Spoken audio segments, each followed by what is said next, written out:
cocok ini.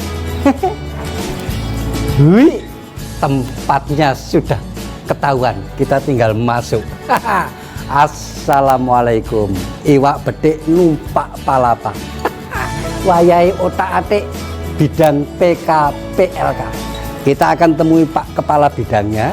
Soalnya sik tas wingi ono event yang judulnya itu cukup membuat hati ini bangga. Tentang apa? Di dalamnya koyo ini vokasi istimewa sing jadi poin. Langsung saja kita temui di dalam dan kita opiak semuanya yang akan disampaikan. Yuk.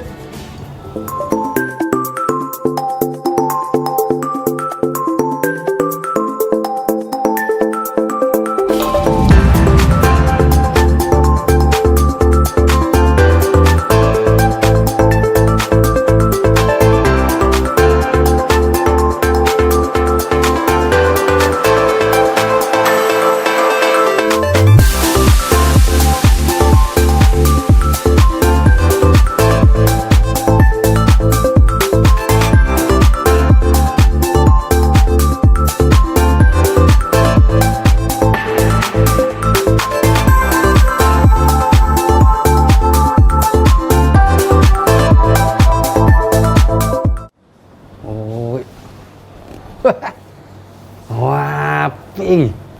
wah, ini anak. Loh, Cak Bay.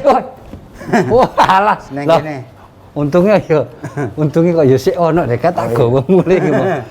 Saya tadi kan masuk ke sana, kemudian penjenengan tidak ada, saya tunggu di sini. Oh, kok ini tadi ngaren? Boten, ini saya kagum dengan yang ini.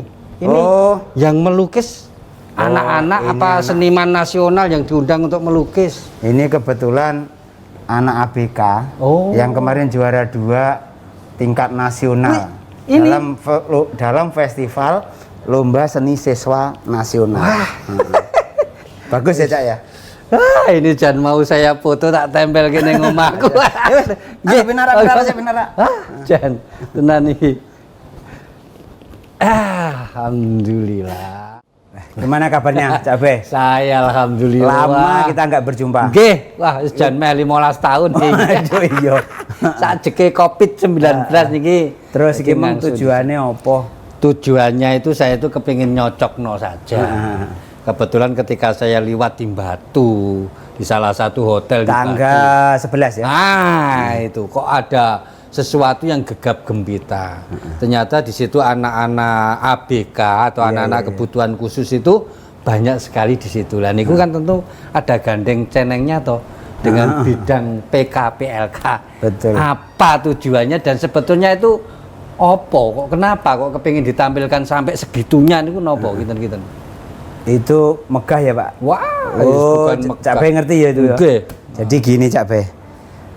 Kegiatan itu memang kita bungkus dengan sebuah program unjuk gelar keterampilan bagi anak berkebutuhan khusus menuju vokasi istimewa. Wah, iki apik iki. Iya.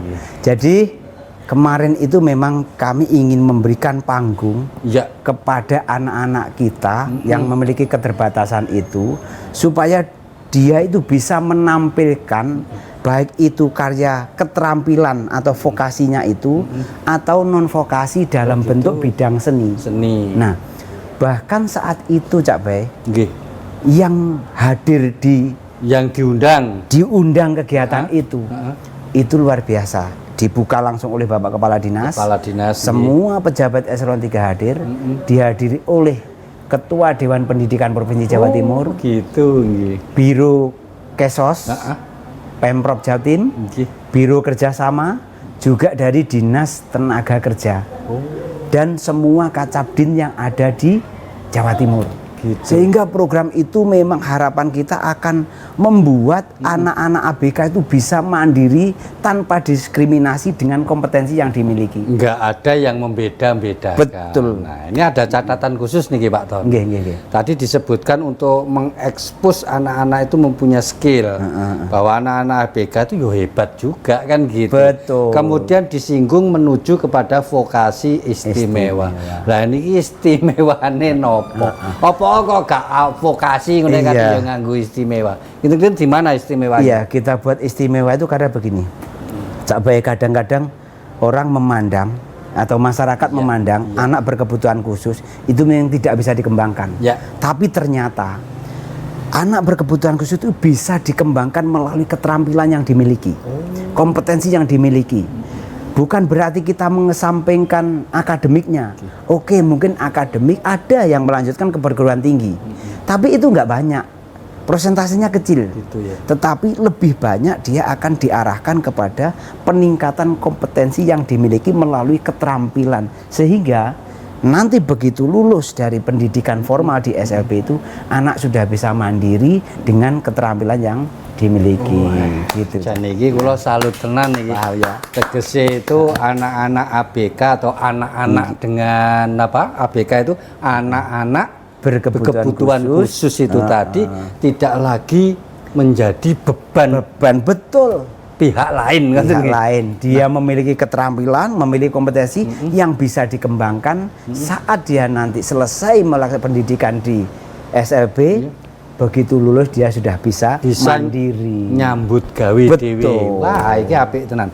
Nah, dalam hal demikian niku Pak, iso nyambut gawe dhewe. Itu kinten-kinten yang paling banyak ditekuni. Ini singkat saja nih. Itu bidang nopo untuk anak-anak ABK itu. Jadi gini, yang kemarin yang kita lihat ada batik. Ada batik. Dia membatik ya. Kemudian dia membuat keterampilan-keterampilan dalam bentuk souvenir. Terus ada melukis. Kemudian di keterampilan-keterampilan lain membuat karya itu butik untuk karya-karya tata busana.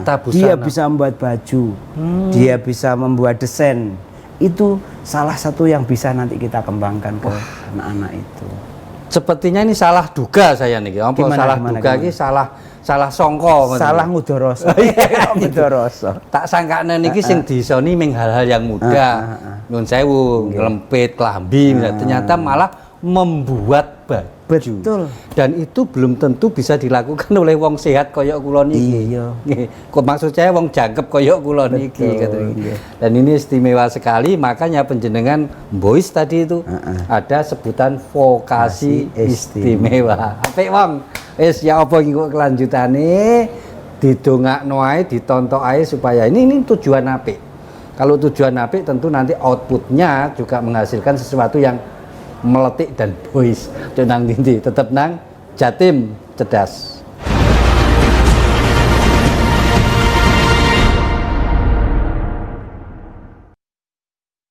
Ya, jolali, cek aman, kudu tetep ditutup ngene lek nang Dindi. Situasi gak tambah adem, tambah sumuk iki lek gak gawe ngene engko, ya. Kembali lagi kita ngomong-ngomong di Jatim Cerdas dan masih dengan Bapak Kepala Bidang PKPLK, Pak Ton. Tadi kita sudah singgung sedikit tentang vokasi istimewa. Sebetulnya setelah penjenengan usung anak-anak ABK itu dan ditunjukkan kepada khalayak iki lho, anak-anak ABK itu kemampuannya seperti ini. Gongi ini sebetulnya pengen apa? Sesudahnya itu apa sih yang kepengin dicapai itu? Jadi lembaga itu kita harapkan memetakan keterampilan-keterampilan anak-anak kita yang bisa dikembangkan. Nah, kegiatan kemarin itu adalah untuk memberikan panggung kepada anak-anak. Ternyata anak-anak mampu. Nah, targetnya nanti anak-anak bisa ada bisa berwirausaha, juga ada yang bisa bekerja di industri seperti Pak Kadis juga pernah menyampaikan di dalam kegiatan yang kemarin terjadi di Batu. Jadi setelah Pak Kadis mengunjungi stand-stand skill anak-anak itu dan membuka, kemudian beliau juga menyampaikan apresiasi yang setinggi-tingginya beliau, luar biasa. Begitu iya. Kok saya jadi pengen tahu ini apa yang disampaikan beliau ketika membuka kegiatan itu gitu. Kita saksikan dulu Wong, bagaimana Bapak Kepala Dinas Pendidikan menyampaikan atau statementnya tentang anak-anak PKPLK ini. Yuk. Gelar ini sangat bermanfaat untuk membangun kepercayaan diri bagi anak disabilitas bahwa mereka memiliki keterampilan, bahwa mereka punya potensi yang dapat dikembangkan sehingga sebagai bekal untuk kemandirian hidup mereka. Karena anak disabilitas ini memiliki satu kompetensi, sehingga kompetensi yang dimiliki itu biasanya betul-betul memang dia terampil. Sehingga ada beberapa perusahaan justru karyawannya terbanyak itu dari alumni sekolah disabilitas. Contoh yaitu PT United Farmasi Indonesia. Itu karyawannya 40% lebih itu adalah anak-anak disabilitas. Karena mereka punya ketelitian yang tinggi, punya disiplin yang tinggi, sehingga diprioritaskan anak-anak yang memiliki keterampilan dari anak-anak disabilitas. Wih, Jan, bukan main ini tadi. Ternyata beliau juga menyampaikan bahwa anak-anak ABK ini mempunyai disiplin, ketekunan, skill yang tidak kalah dengan anak-anak yang lain. Betul. Kinten bagaimana Pak Ton ini membuat anak-anak bisa begitu itu loh ya nopo ngoten lho. Ya memang harus kita awali dari komitmen. Ya. Baik. Jadi saya sangat apresiasi setinggi-tingginya kepada para pembina dan pelatih. Iya, yang di lapangan, di iya, sekolahan yang di lapangan. maksudnya. Itu yang luar biasa. Jadi kalau sudah komitmen kita bangun, memang anak-anak kita fasilitasi, kita beri pembelajaran seperti itu, insya Allah anak-anak juga akan mampu melaksanakan sesuai dengan keterampilan yang dimiliki. Wah, Nah, harapan Pak Kadis tadi nanti ke sana itu. Iya. Kemudian nyun sewu nih Pak Ton, apakah pernah juga Pak Ton mungkin ketemu dengan pimpinan-pimpinan atau CEO perusahaan gede-gede itu ngomong-ngomong tentang bagaimana anak-anak ABK ini ke depannya bisa masuk, bisa link dan match dengan perusahaan seperti itu. Jadi memang target kami, jadi melihat anak ABK itu bisa dikembangkan di vokasinya.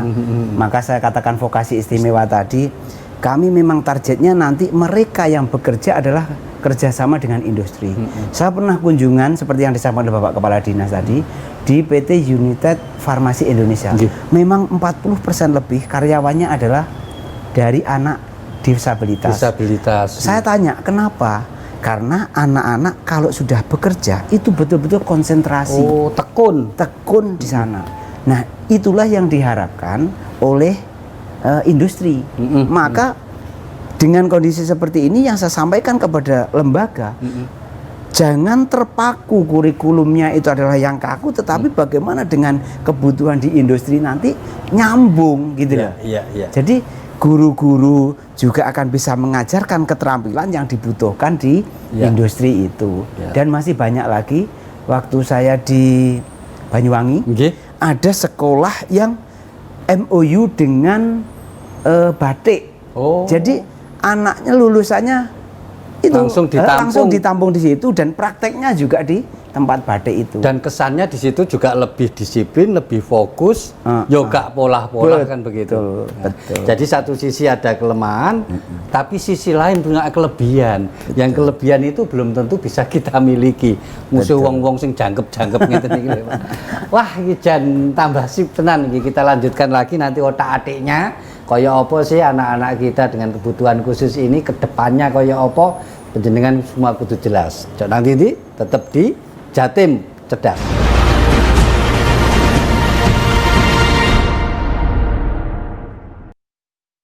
Wah, Jan, nembe niki lho Pak Don. Saya ngomong-ngomong tentang anak kebutuhan khusus tapi ada kebanggaan yang betul-betul luar biasa.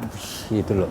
Selain tadi apa yang sudah disampaikan Bapak Kepala Dinas, juga sudah penjenengan jelaskan kembali tentang kehebatan atau kekhususan, keistimewaan anak-anak kita itu tadi, kinten-kinten apalagi yang ingin ditonjolkan, kelebihan apalagi yang ingin ditunjukkan kepada khalayak tentang anak ABK ini. Jadi kemarin selain selain vokasi istimewa keterampilan, itu juga non vokasi dalam bentuk bidang itu, seni. Oh gitu.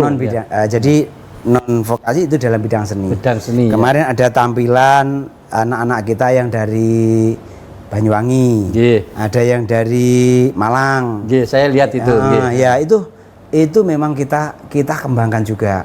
Nah bahkan memang kami ini ingin merubah teman-teman, guru, kepala sekolah, pengawas dan semua tenaga pendidikan khususnya di bidang PKPLK. Ayo kita sepakat bahwa kita harus semangat untuk memberikan yang terbaik pada anak-anak kita. Salah satunya yang saya tunjukkan, buat ya, akan saya persembahkan kepada anak-anak kita, para tenaga pendidikan di bidang PKPLK. Kebetulan Cak ya. Kebetulan. Saya nyipta lagu Cak. Dan itu dilonceng oleh Bapak Kepala Dinas. Kepala Dinas. Judulnya apa? Pandanglah Aku. Jadi ketika di sana itu, di Malang, di Batu itu, sekaligus dilonceng oleh Bapak Kepala Dinas lagu Pandanglah Aku. Terus yo kon nyanyi dhisik aku. Oh gitu. Yo elek-elek itu ya pangkatan nyanyi. Sepintas dulu. Saya memang sudah mengikuti itu Pak tentang lagu Pandanglah Aku ini. Tapi nyuwun sewu, kinten-kinten makna di dalamnya yang kepingin penjenengan sampaikan itu apa sebetulnya? Jadi begini, kami ingin mengajak masyarakat bahwa anak-anak yang memiliki keterbatasan itu sama dengan kita. Mereka akan dilahirkan sama, dilahirkan dengan penuh rasa cinta. Maka jangan ada merasa beda. Kemudian mereka itu dilahirkan sama sebagai duta di dunia nyata. Artinya kita itu sama-sama sebagai manusia yang dicipta oleh Allah. Nah, perbedaan adalah rasa, Cak. Jadi kami berharap seakan-akan kita itu dicipta anak-anak ABK, ayo kita memandang seperti pelangi. Pelangi itu ada merah, kuning, hijau. Kalau tidak ada merah, maka namanya bukan pelangi. Sama dengan itu. Jadi kita itu juga sebagai pelengkap di dunia ini. Jadi harus memandang kita dengan penuh kasih. Nah, ini itu maknanya dalam sekali. Dalam sekali, sehingga biar anak-anak ABK itu juga bisa diperlakukan tanpa hanya dikasihani. Gitu. Ini penting nih. Ini kudu dicatat wong. Jadi makna lagu itu pandanglah aku, pandanglah anak-anak ABK atau anak-anak dengan kebutuhan khusus ini dengan hati. Dengan hati. Maksudnya itu ojo cuma dikasihani. Bahwa anak-anak kita itu dengan kebutuhan khusus itu juga bisa melakukan seperti yang lain juga. Dia juga bisa melakukan hubungan sosial juga sama dengan kita juga. Betul, Cak. Jadi lagu itu kalau kita nikmati nanti itu maknanya dalam dan lagunya itu sangat menyentuh hati kita. Dan itu nanti kita target begini, Cak. Kami akan untuk menyemangati mereka, teman-teman kita, anak-anak ABK, kita buat klip.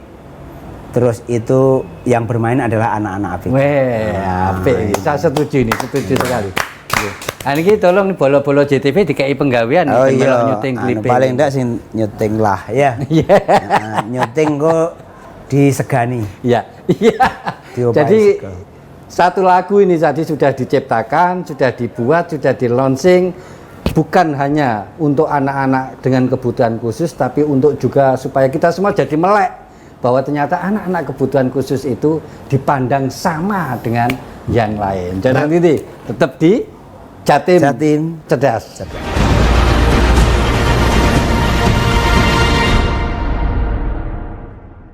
Ya, balik maneh nang Jatim Cerdas.